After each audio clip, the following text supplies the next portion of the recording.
कुत्ता ऐसे बैठे या ऐसे बैठे, क्या फर्क पड़ता है तो कुत्ता ही। लेकिन दोस्तों फर्क तब पड़ता है जब इसकी खुसूसी पोजीशन का जिक्र कुरान में हो, और वो भी एक ऐसी सूरह में और ऐसे लोगों के साथ कि जिनका जिक्र क़यामत तक होता रहेगा। आखिर इस पोजीशन में ऐसा क्या खास है कि इसके जिक्र को रहती दुनिया तक अमर कर दिया गया, मतलब जिंदा जावेद कर दिया गया। हकीकत क्या है, आइए समझने की कोशिश करते हैं। दोस्तों इस वीडियो में हम इस चीज़ पे बात की थी कि असहाब काफ के वाक़े की मौजूदा वजाहतें कौन सी हैं और किस तरह वो असहाब काफ की हालत को समझाने से कासिर हैं।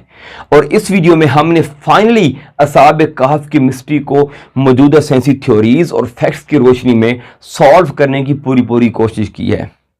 अब हम बात करेंगे कि आखिर गौर की दहलीज पर बैठने वाले कुत्ते के लिए कुरान शरीफ में स्पेशल पोजीशन का जिक्र क्यों आया है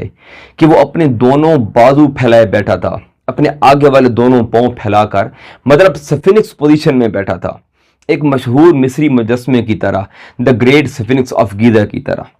इसके पीछे ऐसी कौन सी हिकमत है कि कुत्ते के बैठने की पोजीशन को भी वाज़ेह तौर पर बयान किया गया। इसको इस तरह डिस्क्राइब किया गया कि कुत्ते के बैठने की एक वाज़ेह तस्वीर जहन में उभर है, वगरना सिर्फ कुत्ते के बैठने का जिक्र भी किया जा सकता था कि कुत्ता गौर की दहलीज पर बैठ गया या फिर वहां बैठा था। कुत्ता वैसे तो मुख्तलिफ हालतों में बैठता है, लेकिन कुत्ते की ये हालत, मतलब स्फिनिक्स पोजीशन, इसको मुकम्मल चौकस रखती है और ज्यादा जल्दी रिएक्ट करने में मदद देती है। ये एक ऐसी पोजीशन है कि जिसमें कुत्ता ज्यादा मुस्तैदी से और इंतहाई कम वक्त में किसी भी हरकत पर रिएक्ट कर सकता है। इसके अलावा इस हालत में बैठने से उसकी बॉडी का वजन उसकी सीने, उसकी पेट और उसकी टांगों पर तकसीम हो जाता है, खासकर घुटनों के नीचे और कोहनियों के नीचे, जिसकी वजह से बिलफर्ज इस हालत में ज्यादा देर कुत्ते को रहना पड़े तो बेड सोर्सेज जैसे मसाइल का रिस्क बहुत कम हो जाता है।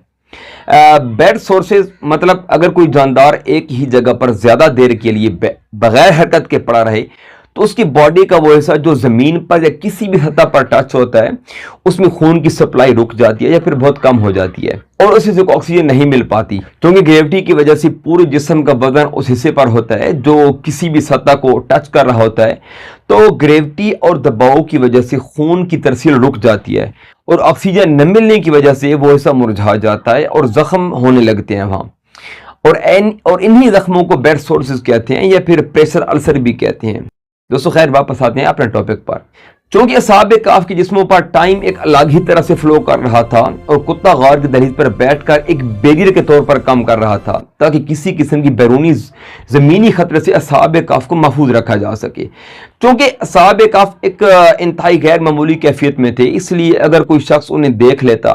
तो उस पर रौब और दहशत और खौफ की वजह से एक अलग ही कैफियत तारी हो जाती और उस दहशत और खौफ की मिली जुली कैफियत में हर इंसान का अलग रद्द-ए-अमल हो सकता है।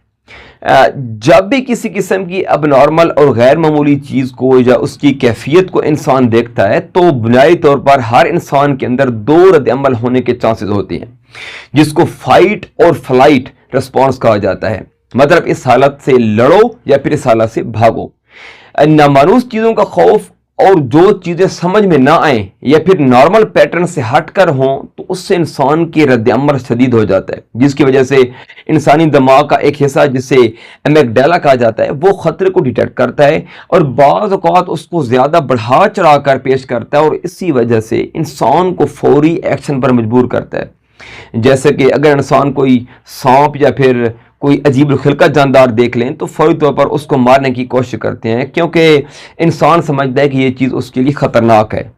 इसलिए उसका ख़त्म होना ज़रूरी है, या फिर उस अबनॉर्मल चीज़ पर साइकोलॉजिकल कंट्रोल हासिल करने की कोशिश करता है। लेकिन ये रद्द-ए-अमल हमेशा नहीं होता, आमतौर पर तो यही देखा जाता है।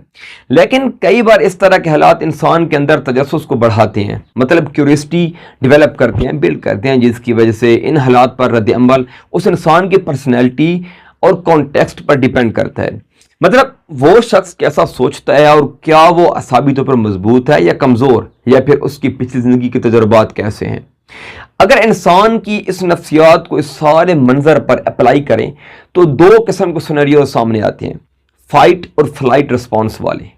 एक गार के अंदर नौजवान बड़ी अजीब हालत में मौजूद हैं और उस गार की दहलीज पर एक कुत्ता इंतहाई एक्टिव और पलक झपकती ही रद्द अमल के लिए तैयार बैठा है, तो ये पूरा सिनेरियो ही एक खौफनाक मंजर पेश करता है, जिसकी वजह से इस पूरे मंजर को देखकर किसी का खौफजदा होकर पीछे हट जाना और भाग जाना एक नेचुरल रद्द अमल है। लेकिन अगर कोई शख्स असाबी तौर पर इंतहाई मजबूत और उसकी नफ्सियात उस माहौल से भागने के बजाय उसके तजस्सुस को बढ़ा दें, उसकी क्यूरियोसिटी को डेवलप कर दें, तो वो उस पूरे सिनेरियो को समझने की कोशिश करेगा। और क्योंकि साहब काफ को दुनिया के टाइम फ्लो से डिस्कनेक्ट करके टाइम डायलेशन में डालना था और उनके टाइम डायलेशन में किसी किस्म की इंटरफेरेंस, मतलब किसी किस्म की मुदाखलत उनके लिए नुकसानदेह हो सकती थी, तो उस चीज़ से दूर रखने के लिए अल्लाह ताला ने एक नेचुरल और कुदरती बैरियर पैदा किया। मतलब उस कुत्ते को उस खास एक्टिव हालत में बिठाकर कि अगर कोई शख्स अपने तजस्सुस के हाथों मजबूर होकर गार के अंदर दाखिल होकर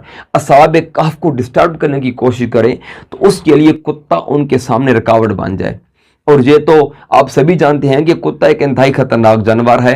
और हर ज़ी शऊर और समझदार इंसान कुत्ते से दूर भागना ही बेहतर समझता है। दोस्तों, यहाँ कुरान की इस अंदाज़ बयान से ये बात तो बात होती है कि अल्लाह ताला इंसान को उसकी नफ्सियात और उसकी सत्ता के मुताबिक बयान फरमाता है, ताकि इंसान को उसके अपने रियल लाइफ तजुर्बात से उस चीज़ को रिलेट कर पाए। दोस्तों, और अगर आपने असहाब काफ की मिस्ट्री को बेहतर तौर पर समझना है, तो आप यहाँ और यहाँ क्लिक करके मेरी असहाब काफ के मौजू पर 2 वीडियोज़ जो पहले ही मैं अपलोड कर चुका हूँ अपने चैनल पर, वो देख सकते हैं।